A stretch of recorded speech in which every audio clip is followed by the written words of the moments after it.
Global recession آپ کو پتہ ہے 2008 سے شروع ہوا ہے اور اس کی سبسیڈائز ہونے کے بجائے وہ مستقل یہاں موجود ہے. اور اسپیشلی جو ٹرمپ نے آ کر چائنا کے خلاف ٹریڈ وار شروع کی تھی اس کی وجہ سے چائنا کی بزنسز بھی ڈاؤن ہو گئی, اور چائنا کیونکہ ایک گلوبل کنٹریبیوٹر تھا, ایک گلوبل پلیئر تھا, اور اس کی وجہ سے مزید جو ہے وہ تمام ممالک کی ٹریڈ کے اندر ریسیشن مزید آئی ہے. اس سب کے ہونے کے ساتھ ساتھ اگر آپ یوکرین کا ایک فرنٹ کھول لیتے ہیں اور وہاں سے, کیونکہ یوکرین کو ویٹ کا باسکٹ گلوبلی بھی کہا جاتا ہے کیونکہ اس میں بہت زیادہ پلین ایریا ہے, تو اس کے علاوہ یہ بھی کہ یوکرین اور رشیا کی جنگ کی وجہ سے جو رشین گیس پورے یورپ کو سپلائی ہوتی تھی اس کا بھی اس میں بھی رکاوٹ آ گئی ہے, تو لہٰذا ریسیشن ختم ہونے کے بجائے زیادہ مزید خراب ہوتی جا رہی ہے. یہی وجہ ہے کہ بہت سارے ممالک جو ہیں ڈیفالٹ کی طرف جا رہے ہیں بیکاز آف دا ریزن کہ گلوبلی ٹریڈ جو ہے وہ بہت ڈیمیج ہوئی ہے. یوکرین کی جنگ جو ہو رہی ہے پاکستان پہ اس نے کیا اثر ڈالا ہے؟ پاکستان کے اوپر تو بہت ہی ڈائریکٹ اثر یہ ہوا کہ کیونکہ فارچونیٹلی اور انفارچونیٹلی ہمارے پرائم منسٹر رشیا میں بیٹھے ہوئے تھے جس دن پوٹن نے پہلا بٹن جنگ کا کیا, جس کی وجہ سے ہمارے ملک میں بہت سارے لوگوں نے یہ انالیسس کیا ہے کہ ہماری گورنمنٹ کو ٹاپل کیا گیا ہے اس کی وجہ سے. دیکھیں یہ اس بات پہ میں اپنے کامنٹس ریزرو رکھوں تو ٹھیک ہے, لیکن یہ کہ ڈیفینیٹلی اس میں کسی پارٹی کے بارے میں ہم بات اگر نہ کریں پولیٹیکل پارٹی کے, لیکن جو یو ایس کا ایک اور نیٹو کا اور یونائٹڈ اسٹیٹس کا ایک گلوبل اسٹریٹجی ہے وہ یہ ہے کہ رشیا کو اور چائنا کو آئسولیٹ کیا جائے. اور کیونکہ پاکستان پچھلے کئی سالوں سے چائنا کی طرف اس کی دوستی بہت زیادہ مضبوط ہو رہی تھی, اسپیشلی سی پیک کے بننا جو ہے وہ ایک بہت سارے اینالسٹ یہ بھی کہہ رہے تھے کہ نیکسٹ جو سینچری ہے نا وہ ایشین سینچری ہوگی. وائی؟ بیکاز یہ جو چائنا کی بیلٹ اینڈ روڈ جو اسکیمز ہیں, انیشیٹوز ہیں, ان میں صرف سی پیک نہیں بلکہ 10-12 اور بہت بڑے بڑے پروجیکٹس تھے جو پورے ایشیا, پورے افریقہ تک جا رہے تھے, مڈل ایسٹ تک جا رہے تھے, ایون یورپ میں بھی پینیٹریٹ کر رہے تھے. تو دا تھنگ از کہ یہ گلوبل ریسیشن نہیں آتا اگر, یا یہ سبسیڈائز ہو جاتا, کووڈ کی وجہ سے بھی اس میں ایڈیشن ہوئی, لیکن یہ سبسیڈائز ہو جاتا اگر ٹرمپ جو ہے چائنا کے خلاف یہ ٹریڈ وار نہ کرتا. لیکن بیکاز آف دا ریزن کہ یو ایس وانٹس کہ جو نیکسٹ سینچری ہے وہ بھی ایک امریکن سینچری ہو, اور وہ گلوبل ڈومیننس جس کے اوپر وہ اس وقت بیٹھے ہوئے ہیں یورپ کے ساتھ مل کر وہ ختم نہ ہو, تو فار دیٹ ریزن وہ اس چیز کو پریفر کرتے ہیں کہ جنگیں شروع کی جائیں, دنیا میں کیوس لے کے آیا جائے تاکہ کوئی نہ کوئی راستہ نکلے ایسا کہ یو ایس کے پاس دوبارہ سے ایک اور سینچری ان کو مل جائے گلوبل ڈومیننس کی. آپ سمجھتے ہیں ایسا ممکن ہے؟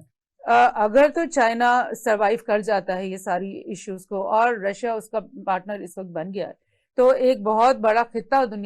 دنیا میں بن جاتا ہے, ایک ریجنل اب گلوبلائزیشن سے واپس ریجنلزم کی طرف معاملات آ رہے ہیں. اور یہ بھی پولیٹیکل سائنٹسٹ یہ کہہ رہے ہیں کہ جو ریجنل اینٹی سب سے اسٹرانگ ہوگی وہ نیکسٹ رول کرے گی دنیا میں. تو اگر نیٹو اور یو ایس اور اس کے جو یورپین الائز ہیں وہ مل کر کے اتنے مضبوط نہیں رہتے جتنے کہ رشیا اور چائنا اور central Asian countries plus Pakistan, اگر ہم ایک ایسا ریجنل اینٹی بن جاتے جو کہ ان سب کو لائک ڈومینیٹ کرنے کی اس میں قوت ہو یا ابیلٹی ہو, تو پھر ڈیفینیٹلی آپ جس ریجنلزم کی بات کر رہی ہیں اور ریجنل تعلقات کی بات کر رہی ہیں, اگر میں آپ کی اس بات کو اس طرح لے لوں اور یہ سمجھوں کہ اگلی صدی جو ہے وہ مشرق کی ہے اور مشرق میں بالخصوص پاکستان جس اسٹریٹجک پوائنٹ پہ بیٹھا ہوا ہے, آپ سمجھتی ہیں کہ پاکستان کو انڈیا کے ساتھ بھی ریلیشن شپ جو اس کو بہتر کرنا چاہیے؟ دیکھیں پاکستان ہی کیا بلکہ تمام دنیا کے ہر ملک کے لیے یہ سب سے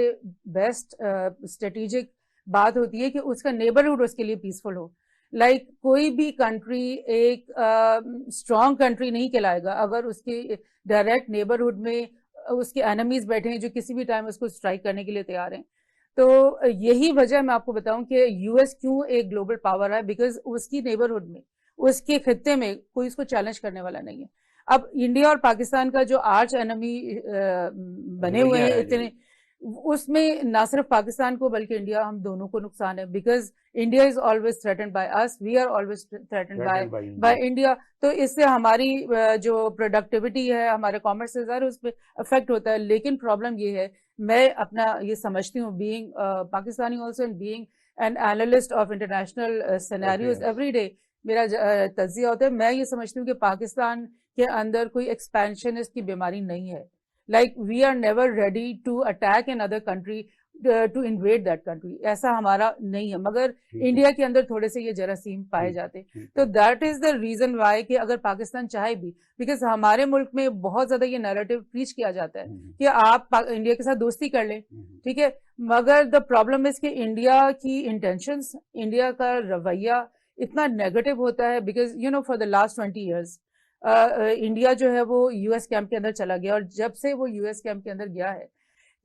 پہلے اوباما جو ہے ان کے پچھلے جو پی ایم تھے, انہوں نے جوائنٹ اسٹیٹمنٹس دی, اس کے بعد مودی نے 3-4 دفعہ مل کر ٹرمپ کے ساتھ اور یہ بائیڈن کے ساتھ مل کر کے, اور ان کے منسٹرز اکثر یہ اسٹیٹمنٹس دیتے ہیں کہ لائک پاکستان از ہاربرنگ ٹیررزم, پاکستان جو ہے وہ ٹیررزم نہ صرف ہمارے خلاف کر رہا ہے بلکہ پوری دنیا میں ایکسپورٹ کر رہا ہے. مطلب اتنی بے بنیاد اور اتنے نفرت انگیز ان کا نیریٹو ہوتا ہے پاکستان کے خلاف کہ کوئی بھی ایک یعنی جو ہے نا اسٹرانگ کنٹری ہوتے ہوئے کوئی کنٹری نہیں چاہے گا کہ وہ اس طرح کے انفرینڈلی ماحول کے اندر کسی کے ساتھ. آپ جس طرح پورٹریٹ کریں ریلیشن شپ کو انڈیا اور پاکستان کو, تو پاکستان اور انڈیا کے مابین کوئی فیوچر میں کیا اسٹریٹجی آپ کے خیال میں ہونی چاہیے کہ نارملائزیشن ہو؟ کہ نارملائزیشن پاکستان کے فیور میں بھی ہے, انڈیا کے فیور میں بھی ہے, لیکن یہ نارملائزیشن کیوں نہیں ہو رہی, اس کی وجوہات آپ نے بیان کی ہیں. انڈیا کو جو سپورٹ امریکہ کی حاصل ہے, اور دوسری طرف پاکستان امریکہ کے پیچھے جا رہا ہے, امریکہ کے ساتھ اپنے تعلقات بڑھا رہا ہے اور چائنا سے تھوڑا سا پیچھے ہٹ رہا ہے. کیا یہ پالیسی پاکستان کے مفاد میں ہے؟ سب سے پہلے تو میں اس چیز کو ایمفسائز کرنا چاہ رہی ہوں کہ یو ایس کے ساتھ ہمارا نیریٹو بلڈنگ میں یہ بھی بہت زیادہ ہے کہ لوگ یہ کہتے ہیں کہ ہم تو ہیں ہی یو ایس کے کیمپ میں, لیکن میرا خیال یہ ہے کہ ہمیں ایک زبردستی یو ایس کے کیمپ میں دھکیلا جاتا ہے, ہمیں زبردستی پل ان کیا جاتا ہے, بیکاز آف دا ریزن کہ پچھلے 35 ایئر سے تو یہ ہسٹری چل رہی ہے کہ پہلے افغانستان میں روس نے انویژن کر لی, اس کے بعد 20 سال امریکہ نے وہاں پہ انویٹ کیے رکھا. تو ہم چاہتے یا نہ چاہتے ہوئے بھی ہمیں یو ایس کے ساتھ اپنی ڈپلومیسی بنانی پڑتی ہے, because we are just like almost involved in the Afghan war. Afghanistan میں جب بھی کوئی انویژن ہوتی ہے یا جب بھی وہاں پہ کوئی مصیبت آتی ہے تو پاکستان ڈائریکٹلی افیکٹڈ ہوتا ہے اس سے, اور پاکستان جو ہے وہ تھریٹنڈ فیل کرتا ہے کہ کیونکہ ہم فرسٹ ڈور نیبر ہیں تو ہمارے ساتھ بھی سب کچھ ہو سکتا ہے. تو دیٹس وائی لائک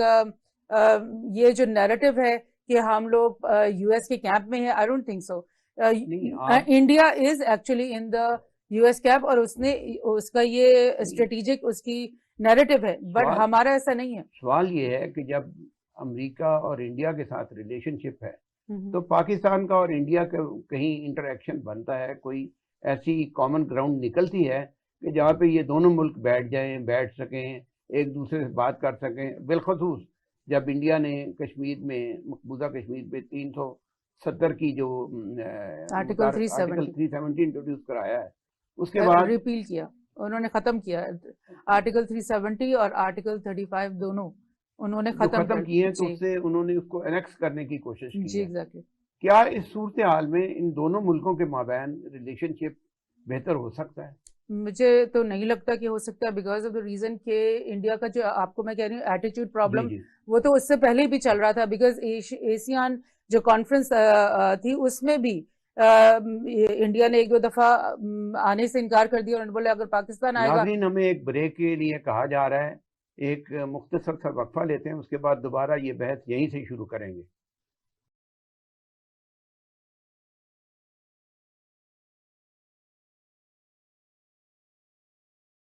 ناظرین, ہم نے جہاں بحث ختم کی تھی پاکستان اور امریکہ کی پالیسیز کے بارے میں بات کر رہے تھے کہ پاکستان امریکہ آج دونوں,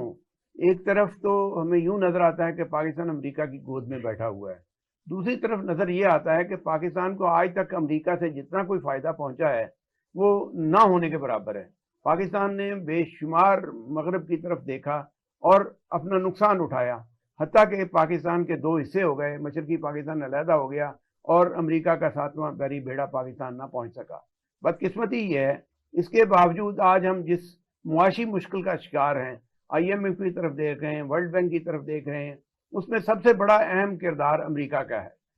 ہم نے دیکھنا یہ ہے کہ کیا امریکہ مستقبل میں پاکستان کو فائدہ پہنچائے گا یا نہیں پہنچائے گا. اور دوسری صورت جو ہے وہ یہ ہے کہ یوکرین کی جنگ جو اثرات چھوڑ رہی ہے، اس کو کتنا وقت لگے گا. کیا یہ جو جنگ ہے یوکرین کی، جس میں یورپ بھی ہے، امریکہ بھی ہے، رشیا بھی ہے، ایک مشرق کا خطہ بھی ہے، مغرب کا خطہ بھی ہے، تو کیا یہ نقطۂ آغاز ہوگا تیسری عالمی جنگ کا یا نہیں ہوگا؟ اور اگر ہوگا تو یہ اس میں کوئی عرصے کا تعین کیا جا سکتا ہے یا نہیں کیا جا سکتا؟ کیا یہ دیکھا جا سکتا ہے کہ پاکستان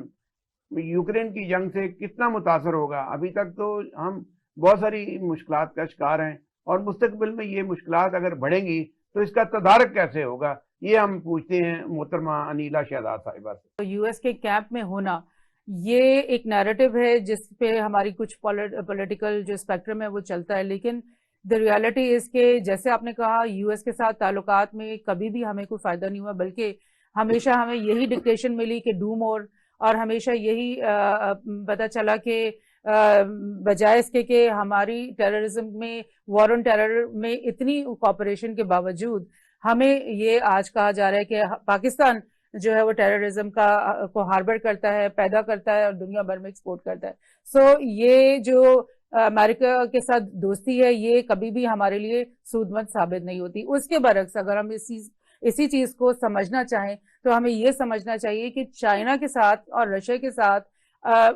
پالیسی الائن کرنے کا مطلب کیا ہونا تھا پاکستان کے لیے. بیکاز ونس US کو مجبور کر دیا گیا کہ US اور نیٹو کی فورسز افغانستان سے نکل جائیں، اس کے بعد افغانستان میں ایک پرو پاکستان طالبان گورنمنٹ کا، بیکاز طالبان کی پرو پاکستان ہونے کا تو یہی ثبوت کافی ہے کہ 20 ایئرز جو انہوں نے جنگ لڑی، پاکستان نے ان کے ساتھ ہمیشہ ان کی مدد کی. تو لہٰذا ایک پرو پاکستان گورنمنٹ افغانستان میں اگر آ جاتی ہے اور وہ ایک سٹیبل اور پراسپرس گورنمنٹ وہاں پہ بن جاتی ہے جو اپنے لوگوں کی بھی ڈیولپمنٹ کرے، اور اس کے بعد وہ اپنے خطے میں اکانومی کی بھی نئے نئے موقع تلاش کرے، تو کیا ہونا تھا کہ سینٹرل ایشین کنٹریز جو کہ افغانستان کے ساتھ آگے جڑتی ہیں وہ تمام جو ہیں اس انتظار میں بیٹھی ہیں کہ کب ہمیں وہ راستہ ملے کہ ہمیں عربین سی تک ہم آ سکیں، اپنی ٹریڈ اوپن کر سکیں. اور یہی جو سینٹرل ایشین کنٹریز کا جس کو ہم کہتے ہیں نا ایک نیسکٹ بیلٹ، یعنی کہ ابھی انڈر ڈیولپڈ ہے، ابھی اس میں ڈیولپمنٹ ہونی ہے، ایک نیا لائک ٹارگیٹ پلیس ہے. یہی بیلٹ ہے جس کو US حاصل کرنا چاہ رہا تھا. US کی مدد سے انڈیا ان کے ساتھ اپنی ٹریڈز بنانا چاہ رہا تھا، لیکن بیکاز افغانستان سے ان کو نکلنا پڑا تو آج پاکستان اس جیو اسٹریٹجک پوزیشن میں ہے اور افغانستان اس جیو اسٹریٹجک پوزیشن میں ہے کہ ہم اس پوری نیسکنٹ سینٹرل ایشین بیلٹ کو ہم لائک ریپ کر سکتے، اس کا پھل ہم آج کھا سکتے تھے. اور اس کی وجہ یہ ہے کہ کیا ہماری کوئی پالیسی اس طرف ہے بھی کہ ہم اس کے ثمرات سے فائدہ اٹھا سکیں؟ کہ جب کیا پاکستان کی جو موجودہ قیادت ہے، چاہے وہ عسکری ہے چاہے وہ غیر سیاسی ہے، کیا ان میں اتنی کوالٹی موجود ہے کہ وہ پاکستان کو اس راستے پہ ڈال سکتے ہیں؟ کیونکہ اب تک اگر میں دیکھوں تو پچھلے 50 سال اور اس سے پہلے کے جو 20 سال تھے، 75 سال جو پاکستان کے ٹوٹل ہیں، اس میں تو ہماری سیاسی قیادتوں نے بہت مایوس کیا ہے. اور اس وقت بھی اگر کوئی پاکستان میں کوئی مسئلہ ہے تو وہ سیاسی ہے. اس کو حل کرنے کے لیے کیا پاکستان اتنا مضبوط ہے کہ اس کے جو امریکہ کے کوریڈور سے جو اس وقت یعنی فائدہ کو اٹھایا جا سکتا ہے، کیا ہم کوئی فائدہ اٹھا سکتے ہیں؟ فائدہ تو ہم نہیں اٹھا سکیں گے because of the simple reason کہ اس وقت US جو ہے وہ انڈیا کا ایک اسٹریٹجک الائی ہے، اور وہ ایشیا پیوٹ پالیسی جو اوباما کے دور سے شروع ہوئی ہے وہ ساری بیسڈ ہے اس بات پہ کہ US کا الائی انڈیا ہے. ٹھیک ہے، تو اس کے برعکس جب میں آپ سے یہ کہتی ہوں کہ چائنا اور رشیا کے ساتھ ہماری الائنمنٹ ہو جانی تھی تو وہ ہمارا ایک پراپر ایک سیریس اور ایک پروگریسو فارن پالیسی کی بنیاد وہاں پہ پڑ سکتی ہے بیکاز آف دا ریزن کہ یو ایس کا آپ نے رویہ دیکھا ہے کہ انہوں نے کیا کیا ہے. ابھی ہم تھوڑی دیر پہلے اسرائیل اور پیلسٹین کی بات کر رہے تھے, اس کے بعد ہم افغانستان میں دیکھتے ہیں کہ انہوں نے 20 سال ان لوگوں کو ان کا قتل عام کیا ہے, جو کہ آپ کے میڈیا میں شاید اتنا نہیں آتا, لیکن اینالسٹ کا خیال ہے کہ 3 ملین سے زیادہ افغانیوں کو قتل کر دیا گیا اس 20 سال میں. اس کے علاوہ عراق کی اینٹ سے اینٹ بجا دی گئی, اس کے علاوہ سیریا کی اینٹ سے اینٹ بجا دی گئی. تو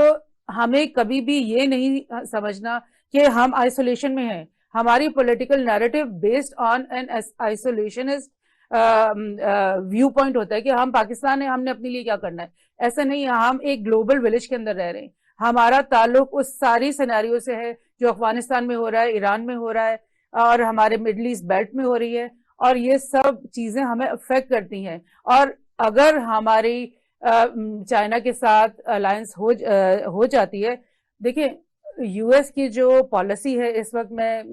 آپ کو ایک ریفرنس دوں, کل 2 دن پہلے انڈیا میں جو G20 کانفرنس ہوئی ہے, اس میں سرگی لاوروف جو رشین فارن منسٹر ہیں, انہوں نے ایک بڑا اچھا انٹرویو دیا. انہوں نے بولا کہ یو ایس نے ان کے تمام لیڈروں نے یہ علل اعلان کہا ہے کہ وہ سمجھتے ہیں کہ رشیا کو ہرانا جو ہے وہ ان کے لیے ایک ایگزسٹینشل میٹر ہے, اور ایگزسٹنس کس چیز کی نہیں, ان کی سروائیول کی نہیں, بلکہ ان کی گلوبل ڈومیننس کی existence. You have to understand the words. تو ان حالات میں پاکستان کو چائنا کے ساتھ کس قسم کا ریلیشن بنانا چاہیے؟ پاکستان تو امریکہ کے کیمپ میں جا رہا ہے اس وقت. یہی ہماری غلطی آئی تھنک سو, بیکاز تو اس کو ریکٹیفائی کیسے کریں گے؟ یہ تو دیکھیں ہماری پولیٹیکل لیڈرشپ کا کام ہے, لیکن عوام کو اتنا تو سمجھنا چاہیے نا کہ اگر ہم چائنا کے ساتھ الائنس کرتے ہیں اور رشیا کے ساتھ الائنس کرتے ہیں تو وہ ایک ملک کے ساتھ الائنس نہیں ہے, وہ ایک ریجنلزم ہے. وہ ہم ایک ریجنل اینٹی کا حصہ بن رہے ہوں گے جس کے اندر China, Russia, Central Asian countries, Afghanistan and Iran, یہ ایک اتنا بڑا کمپلیکس بن جاتا ہے. بیکاز آف دا ریزن میں آپ کو بتاؤں کہ چائنا نے صرف سی پیک نہیں بنایا, بلکہ وہ وایا افغانستان بھی سی پیک کے ساتھ ایک کوریڈور بنانا چاہتا ہے, اور اس نے یہ بولا کہ ہم وایا ایران بھی ایک روٹ بنانا چاہتے ہیں. یاد کراؤں تو 97 میں ایرانی صدر رفسنجانی ایک پرپوزل لے کے آئے تھے کہ آپ انڈیا, چائنا, پاکستان, افغانستان اور ایران, ان ملکوں کی کانفیڈریشن یا ان ملکوں کا ایک بلاک بنا لیں, اور اس میں سیکیورٹی کی جو ضمانت دینی تھی پاکستان کی وہ چائنا نے دینی تھی, لیکن پاکستان اس سے فائدہ نہیں اٹھا سکا. آپ یہ سمجھتے ہیں کہ آج بھی یہ صورتحال موجود ہے؟ نہیں, اس میں تھوڑا سا دیکھیں سیناریو ایسے چینج ہوا ہے کہ انڈیا اپنے آپ کو ایک نیکسٹ ریجنل پاور کے طور پہ دیکھ رہا ہے, بیکاز آف دا فیکٹ کہ اس کی پاپولیشن بھی دنیا کی سب سے بڑی, مطلب چائنا کی پاپولیشن کو کراس کرنے والی ہے, وہ اتنی گروتھ ان کی زیادہ ہے. لیڈر سے قریب پہنچ رہی ہوں گی, قریب پہنچ رہی ہے, یا 2-3 دن پہلے کی خبر ہے کہ شاید وہ ایکسیڈ بھی کر جائے, بیکاز یہاں پر پاپولیشن کنٹرول اتنا نہیں ہے جتنا چائنا میں کیا گیا. تو رائٹلی سو انڈیا یہ سوچ سکتا ہے کہ وہ 1.2 یا 1.3 بلین پیپل کا ایک اسٹیٹ ہے, اس کا لینڈ ماس بھی بہت بڑا ہے, تو وہ سوچ سکتا ہے ریجنل پاور بننے کا. اور لیکن دا پرابلم اونلی از دس کہ وہ چائنا کے ساتھ دوستی کے بجائے چائنا کے اگینسٹ ایک ریجنل پاور بننے کی خواب دیکھ رہا ہے, جو کہ پاسبل نہیں ہے. بیکاز کچھ بھی آپ کہہ دیں, چائنا کی جو اکنامک گروتھ ہے اور جو اس کے پاس جتنا سرمایہ ہے, جتنا نہ صرف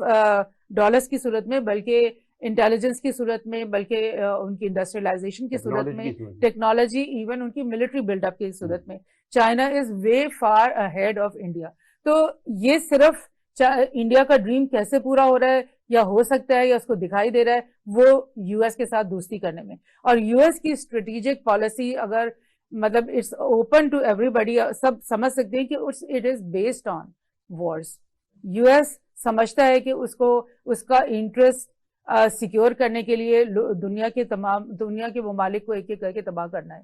تو اگر اس قسم کی سوچ کے ساتھ انڈیا ایک ریجنل پاور بننے کی خواب دیکھے گا تو آپ سوچیں کہ پاکستان تو اس کا فرسٹ اینمی ہے, وہ تو ایون چائنا کے ساتھ لڑنے کے لیے تیار بیٹھا ہے. دیکھیں پاکستان کے ساتھ جنگ میں انڈیا نے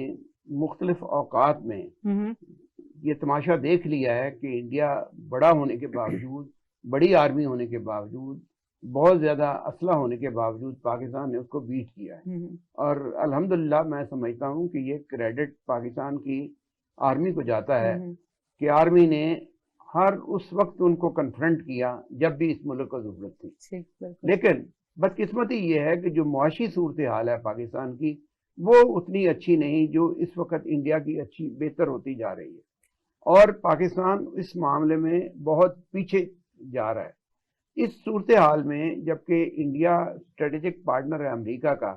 آپ کیا سمجھتی ہیں کہ پاکستان اگر موجودہ صورتحال میں موجود رہا تو کیا ہماری بقا اور سلامتی کو خطرات بڑھنے جائیں گے؟ دیکھیں اس چیز کو ہمیں سمجھنا چاہیے کہ ہم ایک جس گلوبل انوائرمنٹ میں رہ رہے ہیں نا, یہ کوئی اسموتھ یا کوئی فرینڈلی انوائرمنٹ ہے ہی نہیں. جی یہاں پر تو ایسی انوائرمنٹ ہے کہ ہر ملک اپنی سروائیول کی جنگ لڑ رہا ہے. اور بظاہر تو لگتا ہے کہ ایک ملک جو ہے وہ بڑے امن سے بیٹھا ہوا ہے, لیکن تمام ممالک جہاں پر بھی آئی ایم ایف گھسا ہے وہ تمام مقروض ہیں. اب دا تھنگ از, میں نے پہلے بھی کئی دفعہ کہا ہے کہ جو یہ ڈیپتھ پالیسیز ہیں یہ تو پوری دنیا میں پھیلی ہوئی ہیں, اور یو ایس اور یورپ کے ممالک کے اوپر جتنا ڈیپتھ ہے, ایون یورپ کے اندر پچھلے 10 سالوں میں کئی ممالک کا ڈیفالٹ ہوا ہے. لیکن ہوتا یہ کہ جو یورپین یونین ہے وہ ان کو بیل آؤٹ کر دیتی ہے. پرابلم یہ ہے کہ بیل آؤٹ آپ اس کو کرتے ہیں جس کو آپ اپنا سمجھتے ہیں, جس کو آپ اپنا دوست سمجھتے ہیں, مگر اگر آپ کا ایسے کچھ چند لوگ ہیں جن کو آپ اپنا اینمی سمجھتے ہیں تو آپ اس کو بیل آؤٹ نہیں کرو گے, بلکہ آپ بولو گے کہ ابھی تم جیل میں جاؤ بیکاز تم ڈیفالٹ کر رہے ہو. یہی سیم چیز سری لنکا کے ساتھ انہوں نے کی, یہی تھریٹ انہوں نے بنگلہ دیش کو بھی دیا تھا. جن دنوں میں سری لنکا ڈیفالٹ ہوا تھا اس وقت یہ خبریں آنا شروع ہو گئی تھی کہ بنگلہ دیش کو آئی ایم ایف نے وارن کر دیا کہ تم بھی ڈیفالٹ پہ جا رہے ہو, لیکن بنگلہ دیش نے سمجھداری کی یا جس طریقے سے بھی ان کی شرائط مانی, یا ان کی بیکاز بیسک ان کی شرائط انڈر دا ٹیبل تو یہی ہے کہ آپ چائنا کے ساتھ بزنس نہیں کرو گے,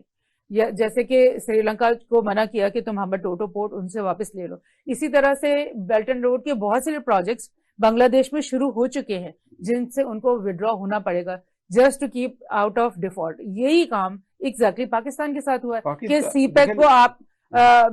تھرو اوے کر دو, آپ سی پیک اتھارٹی کو بند کر دو, آپ جو ہے رشیا کے ساتھ بالکل بزنس ختم کر دو, بلکہ ان کو کنڈیم کرو میڈیا میں آ کر. تو this is the strategy, US ایس اسٹریٹجی, جو کہ آئی تھنک سو کہ اگر کوئی ملک کوئی قوم اپنی تقدیر بدلنا چاہتا ہے, اگر ہم ایک اپ فرنٹ ہو کر کھڑا ہونا چاہتے ہیں اور واقعی وہ اس پروگرس کی طرف جانا چاہتے ہیں جو ہم سمجھتے ہیں کہ ہمارے لوگ ڈیزرو کرتے ہیں, تو پھر یہ بیگرس پالیسی اور یہ انٹیمیڈیشن کے اندر آ کر تو آپ کبھی بھی ترقی. آپ جو بات کر رہے ہیں ڈیفالٹ کی, پاکستان نے پچھلے 75 سالوں میں جو باہر کا قرضہ دینا ہے وہ $126 بلین کے قریب ہے. انٹرنل قرضے بھی ہیں, ایکسٹرنل قرضے بھی ہیں. ایک سوال تو یہ ہے کہ کیا پاکستان کبھی ان قرضوں کو اتارنے کا سوچ سکتا ہے؟ 1 2 کیا پاکستان ڈیفالٹ ہونے جا رہا ہے؟ 3 کیا جو قرضے ہم لے رہے ہیں ان سے کوئی فائدہ اٹھایا جا رہا ہے یا نہیں؟ تو اس پہ آپ اپنا ماہرانہ. یہی تو ایک بڑے دکھ کی بات ہے کہ ہمیں نہیں لگتا کہ آئی ایم ایف کے قرضے کبھی بھی پاکستان کے لیے سود مند ہوتے ہیں, کبھی بھی اس سے ترقی ہوتی ہے, بیکاز آف دا ریزن کہ آئی ایم ایف کا اسٹائل ہی یہ ہے کہ جب وہ آپ کو چند ملینز یا 1-8 بلین کا جب وہ آپ کو قرضہ آفر کرتا ہے تو اس کے مقابلے میں وہ اتنی سخت شرائط لگاتا ہے, جیسے کہ ابھی آپ دیکھ رہے ہیں کہ انٹرسٹ ریٹ بینکس نے ڈبل ٹرپل کر دیا. ابھی آپ ڈالر کی پرائس یہاں پر دیکھ رہے ہیں, یہ سب آئی ایم ایف کی شرائط ہوتی ہیں. اس سے پہلے جو آئی ایم ایف کی شرائط ایسی بھی ہمیں سننے کو ملتی رہتی تھی کہ وہ چاہتے ہیں کہ ہم اپنے اسکولز کے سلیبس کو بھی چینج کر دیں, یعنی اس حد تک وہ پینیٹریٹ کرنے کی کوشش کرتے ہیں. تو دیٹ از دا تھنگ کہ آئی ایم ایف آپ کو قرضہ اس لیے نہیں دیتا کہ آپ کی بھلائی کچھ ہو جائے, بلکہ وہ اس لیے دیتا ہے کہ وہ ایک عالمی ادارہ ہے جو کہ یو ایس سے جس کو یونائٹڈ اسٹیٹس ڈومینیٹ کرتا ہے, اور وہ اس کو ایک انسٹرومنٹ کے طور پہ یوز کرتا ہے آپ کو بلی کرنے کے لیے. سو دے سے کہ یو ہیو ٹو ٹیک آپ کو ہم سے قرضہ لینا بھی ہے اور آپ کو جو ہے ہماری شرائط ماننی بھی ہے. اگر آپ ہم سے قرضہ نہیں لیتے دیٹ مینس آپ ہمارے دشمن ہو. You understand? تو یہ ایک بہت ہی لائک افسوسناک آپ سمجھتے ہو. جب ان کا یہ تاثر ہے تو ہم قرضے کیوں لے رہے ہیں؟ یہ کون قرضے ذمہ دار ہے اس کا؟ کیا سیاسی جماعتیں ذمہ دار ہیں؟ عسکری ادارے ذمہ دار ہیں؟ کون سے ادارے ذمہ دار ہیں؟ اس میں ایسا ہے کہ دیکھیں جب پہلے بھی میں یہ بات کہتی رہتی ہوں کہ جو دوسری جنگ عظیم کے بعد جو سسٹم، بیکاز یہ جب وکٹرز یہ جو کالونائزرز تھے ہمارے، جب یہ جا رہے تھے ان کو پتا تھا کہ ہم جانے والے ہیں، اور انہوں نے ایک ایلیٹ کلاس ہر ملک کے اندر ایسی پیدا کی جس کو وہ سمجھتے تھے کہ وہ ان کی انٹرسٹ کا بینیفیشری، ان کے جانے کے بعد جو ہے ان کے انٹرسٹ کا خیال رکھیں گے. اس ایلیٹ کلاس میں صرف آپ کے پولیٹیشنز نہیں ہیں، اس میں آپ کی جوڈیشری کے بھی کچھ لوگ ہو سکتے ہیں، اس میں آپ کی ملٹری کے بھی کچھ لوگ ہو سکتے ہیں. اگر آپ کی پوری ملٹری نہیں بکتی لیکن آپ کا اگر ایک چیف یا آپ کا ایک جنرل ان کے ساتھ الائنس کر لے کہ تمہارے انٹرسٹ کو میں سیف گارڈ کروں گا، تو آپ سمجھیں کہ ملک کی جو اکنامک پالیسی، اس کی سوشل پالیسیز اور ان کی فارن پالیسیز سب کی سب کمپرومائز ہو جاتی ہیں. تو اسی طرح سے آئی وڈ لائک ٹو سے کہ صرف ہمارے پولیٹیشنز نہیں پپٹ بن جاتے. جب پولیٹیشنز نہیں کام آتے تو ملٹری کو کیا پپٹ یوز کیا جاتا ہے، وہ جب کام نہیں آتے تو میڈیا کو یوز کر لیا جاتا ہے. تو اس طرح سے ان لوگوں کی ایسی پینیٹریشن ہے کہ وہ ہر طرف سے ہمیں ہمارے سٹرنگز پول کرنے کے وہ پوزیشن میں ہوتے ہیں. جی اگر یہ صورتحال ہے، آپ عدلیہ کو بھی ذمہ دار ٹھہرا رہی ہیں، آپ عسکری اداروں میں کچھ ایلیمنٹس کو، میں اداروں کے پورے ٹوٹو اداروں کی بات نہیں کرتا، آپ سیاستدانوں کو بھی ذمہ دار ٹھہرا رہی ہیں. تو پیچھے کون سا طبقہ بچے گا جو اس ملک کو تحفظ دے گا، جو بچائے گا، جو ان کالونیل پالیسیز کو ٹیکل کرے گا، ڈیل کرے گا یا ان کو فیس کرے گا؟ تو کون لوگ آئیں گے؟ یہ تو ایک بہت بڑا سوالیہ نشان ہے، کیونکہ یہ جو ڈیموکریسی کا جو ایک میں سمجھتی ہوں کہ ایک فکیٹ میں کہتی ہوں بھائی ایک دکھاوے کے لیے ایک چیز جو بنائی ہوئی ہے، اس کا مقصد ہی یہ ہے کہ کس طرح سے عوام کو ہم لوگوں کو کس طرح سے ہم نے قابو کرنا ہے باہر سے. تو اب یہ ڈیموکریسی میں وہی لوگ ہمیشہ آگے آتے ہیں جو کہ آپ کے ملک کے سب سے کرپٹ لوگ ہوتے ہیں. تو یہ آئی تھنک کہ ونس ان اے بلو مون بھی نہیں کہنا چاہیے، ونس ان اے سینچری شاید کوئی اسی ڈیموکریٹک پروسیس کے اندر سے آپ کو ایسا لیڈر مل جائے جو کہ سنسیئر ہو، جو کہ آنےسٹ ہو، جو کہ واقعی پاکستان کے لیے ہی سب کچھ کرنا چاہتا ہو. آج سیاست بخیر پروگرام میں پاکستان کی بگڑی ہوئی سیاست اور بنتی ہوئی سیاست، اور اسی طرح گلوبل سیاست اور امریکہ، پاکستان، چین، روس، یوکرین کی جنگ، ان سارے سبجیکٹس کے علاوہ ملکی معاشی صورتحال کا جائزہ لیا، اور یہ ایک بڑا سیر حاصل بحث تھی. مجھے یقین ہے کہ اس سے آپ لوگ استفادہ کریں گے، ہمارے ناظرین استفادہ کریں گے. اور اس کے ساتھ ہی آج کے پروگرام کا وقت ختم ہوتا ہے. میں جناب انیلا شہزاد صاحبہ کا شکریہ ادا کرتا ہوں. انہوں نے بڑی عرقریزی کے ساتھ ان معاملات کو آپ کے سامنے رکھا. مجھے یقین ہے کہ اس سے ملک کے سٹیک ہولڈرز کو سمجھنے، سوچنے اور اچھے طریقے سے عمل کرنے کا موقع ملے گا. اللہ حافظ.